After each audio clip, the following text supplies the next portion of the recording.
자, 여러분, 또 우리 오랜만에 또 뵙게 됩니다. 자, 히브리서 함께 보려고 합니다.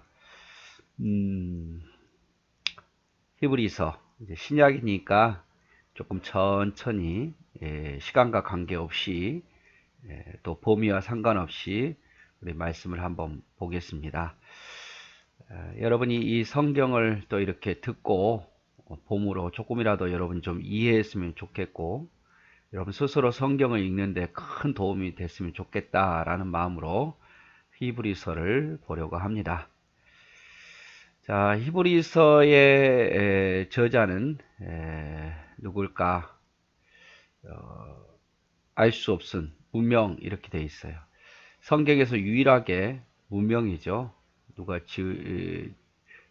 지은 사람이 없는, 물론 뭐 시편에도 150편까지 무명인 시편 장수는 있지만 이렇게 전체가 무명인 경우는 유일하게 히브리서입니다. 근데 뭐 많은 학자들이 바울이라고 생각하고 추측은 하지만 내가 바울이 썼다 이런 말이 없기 때문에 추측은 하지만 히브리서는 알 수 없는, 누가 지었는지 알 수 없는 무명이라 이렇게 생각하면 될 것 같아요. 그리고 쓴 사람은 무명이고 이 편지를 받은 사람은 누구냐? 유대 그리스도인이죠. 유대 그리스도인. 쉽게 말하자면 과거에는 유대인이었어요. 유대인이었는데 이제 유대인으로 있다가 예수 그리스도를 믿고 그리스도인으로서 개종한 거죠. 그러다 보니까 엄청 핍박이 심하죠. 누구에게? 유대인들에게. 한마디로 말하면 유대인들의 눈으로 볼 때는 이 그리스도인들이, 유대 그리스도인들이 배신한 거 아닙니까? 그래서 굉장히 미움을 받죠. 핍박도 심하고.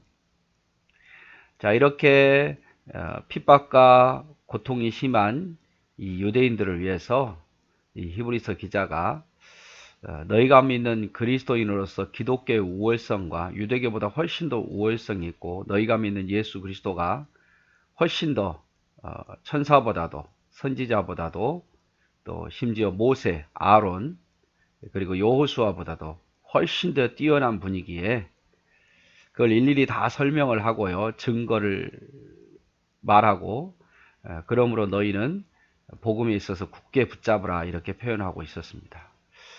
이런 핍박으로 인해서 실제로 많은 유대 그리스도인들이 다시 또 유대교로 돌아가는 경우가 있었기 때문에 너희가 믿는 예수 그리스도 기독교가 훨씬 더 유대교보다 유월하기 때문에 떠나지 말고 굳게 복음을 붙잡으란 그런 내용으로 구성이 되어 있죠. 자, 유대 그리스도인들의 고통을 보면 어떤 고통이냐면 유대인들이 실제로 당한 고통이죠. 수천 년 동안 조상 때부터 내려온 유대교를 버려야 됐어요. 유대교도 섬기고 기독교도 섬기고 그리스도인이 될 수는 없으니까 하나를 선택해야 되잖아요.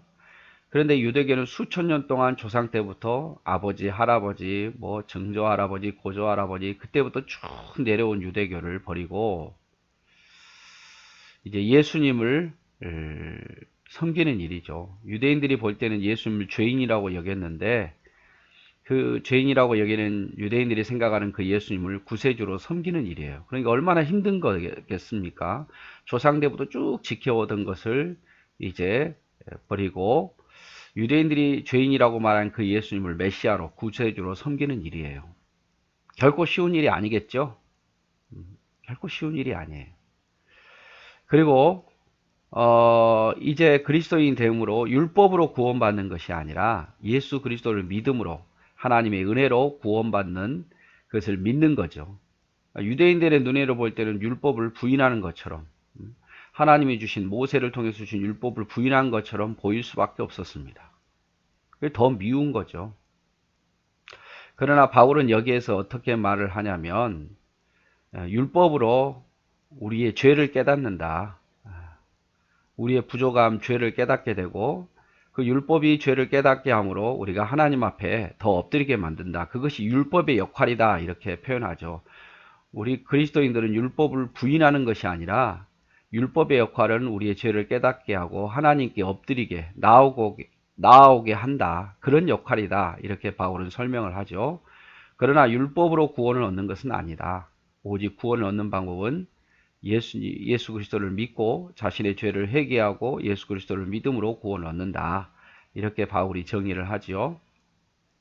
그런데 지금 유대 그리스도인들에게 있어서는 이런 율법을 부인한 것처럼 유대인들에게 보였기 때문에 굉장히 고통을 당했습니다. 또 이웃에게 미움을 받죠. 다 뭐 이웃사람 다 유대인인데 유대 그리스도인들은 아주 소수였거든요. 유대 사회 안에서 이웃에게 미움도 받고 또 심지어는 재산도 빼앗기고 직업도 빼앗기는. 유대인들은 지파마다 땅을 분배해 줬잖아요. 근데 그 땅의 분배를 포기하라고 압력을 놓고 빼앗기도 하고 또 직장에서 쫓기기도 하고 그리고 하나님 성전에 부정하다가 해서 들어가지도 못하고 이런 일들이 너무 많았어요. 그래서 이런 유대 그리스도인들이 너무 많은 고통을 당하니까 실제로 다시 또 유대교로 돌아가는 사람들이 많았죠. 그래서 이들을 향해서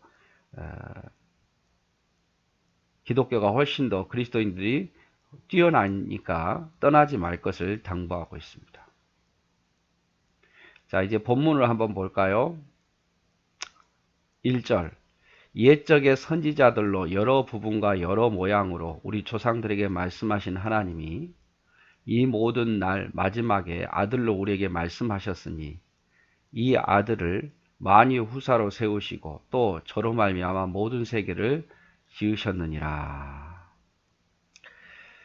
자, 옛날부터 하나님은 선지자들을 통해서 여러 부분과 여러 모양으로 이스라엘 백성들에게 말씀해 오셨다 이 말이죠. 선지자들을 통해서. 실제로 하나님은 이스라엘 백성들이 하나님의 뜻을 어길 때에 선지자들을 많이 보냈잖아요. 우리가 잘 아는 예레미야, 이사야, 또 소선지사들, 호세아, 요엘, 아모스, 오바다, 요나, 미가, 나움, 하박국, 스바냐, 학개, 스가랴, 말라기 다 선지자들이에요. 타락할 때마다 선지자를 보냈습니다. 심지어 사무엘도 선지자에 속하지요. 그래서 이스라엘 백성들이 타락하고 하나님을 떠날 때마다 선지자를 통해서 여러 부분과 여러 모양으로 우리에게 조상들에게 말씀하셨다 이 말이죠. 특별히 여기서 여러 부분과 여러 모양, 여러 부분은 무엇을 의미하냐면요. 여러 가지 주제로, 여러 부분과 여러 모양, 여러 부분은 여러 가지 주제로, 여러 모양은 여러 가지 방법으로 말씀하셨다 그 말이죠. 그래서 여러 가지 주제는 하나님께서 어떤 주제냐? 이스라엘 백성들의 잘못에 대해서, 또 회개할 것에 대해서, 복을 받는 방법에 대해서, 하나님이 기뻐하는 것에 대해서 여러 가지 주제로 선지자를 통해서 우리 조상들에게 말씀해 오셨다 그 말이에요. 여러 부분으로. 또 여러 모양으로는 방법이에요. 방법. 때로는 선지자들의 어떤 행동을 통해서, 때로는 어떤 기적을 통해서, 하나님 기적을 통해서, 때로는 이웃 나라를 또 쳐들어오게 해서 어떤 진노와 심판을 통해서 하나님 말씀에 오셨다 그 말이죠. 말씀에 오셨어요.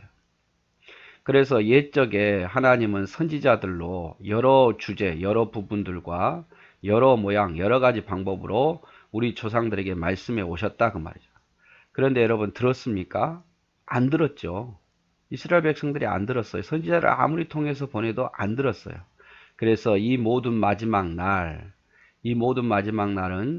지금 이 히브리서가 기자가 쓰고 있는 그때를 지금 주님 오실 날이 얼마 안 남았다고 생각했으니까 이 모든 마지막 날 지금 이때에 무엇을 통해서 선지자를 통해서 말을 안 들으니까 아들을 우리에게 보내셔서 말씀하셨다라고 말해요. 아들을 통해서 말씀하셨다. 그래서 예수님을 통해서 어떻게 말씀하셨습니까? 예수님께서 친히 가르치셨죠. 하나님의 나라가 이렇다. 또 하나님의 뜻은 이렇다. 말씀으로 가르치기도 하고 때로는 본인의 어떤 모습으로 기도하는 모습, 또 섬기는 모습, 사랑하는 모습, 이런 모습을 통해서 또 가르쳐 주셨고, 또 기적, 뭐 문둥병자를 낫게 하신다든지, 소경의 눈을 뜨게 하신다든지, 귀머거리의 눈을 여신다든지, 귀신을 내어 쫓는다든지, 막 이런 것을 통해서 예수님을 통해서 말씀해 오셨다 이 말이죠. 다시 한번 설명하면, 옛날에는 이스라엘 백성들이 하나님의 말을 듣지 않으니까 선지자를 통해서 여러 가지 주제와 여러 가지 방법으로 우리 조상들에게 말씀하셨는데, 안 들으니까 지금 우리 이때에 이제 예수 그리스도를 통해서, 그분의 행하신 모습을 통해서, 기적을 통해서, 가르침을 통해서 말씀해 오셨다 이 말이에요. 말씀해 오셨다. 그러면서 이제 이어서, 그러면 지금 이 마지막 때에 그분을 통해서 말씀하신 그분은 누구냐 그 말이에요. 그분은 누군가? 자, 이 모든 마지막 날에 아들로 우리에게 말씀하셨으니, 이 아들이 누군가? 만유의 후사로 세우시고 또 저로 말미암아 모든 세계를 지으셨느니라. 자, 이 아들은 만유의 후사다 그 말이죠. 그리고 모든 세계를 지으신 분이고. 여러분, 이것이 가장 중요한 거예요. 지금 무슨 말이냐면, 이제 예수님이 누구신가에 대해서 말씀하는 거죠. 누구신가에 대해서.